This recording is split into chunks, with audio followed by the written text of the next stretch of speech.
Okay, to continue on our geometric sequence video series lecture, here we're going to generalize what a geometric sequence looks like. And so given a sequence where the next term is found by multiplying the previous term by the common ratio r, the equation for the sequence can be written explicitly or recursively. So when we look at this function here, I have to zoom in. So we've got this table here. We're going to say the very first value is a sub 1. The very second value is r, or we're going to say it's a1 times r. The very next value is 3, and we're going to say, well, that is going to be a2 times r. Well, the thing is, we know that a2 is a1 times r, so we can actually say this is a1 times r. That's replacing this a2, and then we multiply by r again, which gives us a1 times r squared.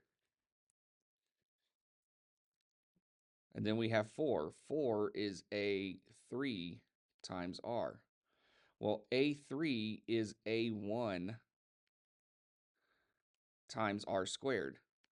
So we're going to say a1 times r squared times r, which simplifies to a1 times r to the third. So how do we generalize this pattern that we see? Well, if we look at the values of r as we move down the table, a1 does not have an r, and in fact, it actually does. It has r to the 0, which is just 1. So that's why you don't see the r in at that first term. The second term is being multiplied by a single r. The third term is multiplying by 2 r's here. So what you should see on the pattern is that the number of times that it's being multiplied by r is 1 less than the nth term. So when we generalize the nth term of the sequence, we can say that it's the very first term times r raised to the n minus 1. That is how we generalize the position, the value at that nth term in the list. So the explicit formula, when we look at the explicit formula, it is just simply a sub n equals a sub 1 times r raised to the n minus 1.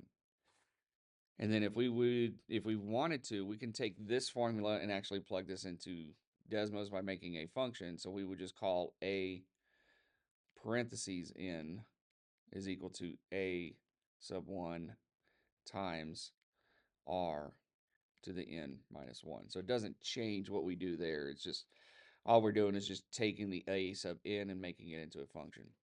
Recursively, we can just sit there and say, well, it was the previous term. So we're going to say that in order to write the recursive formula, it is a sub 1 equals whatever the value is. And then we say that the recursive function part of it is a sub n is equal to the ratio times the previous number, the previous term. And that's all the recursive formula looks like in this case here.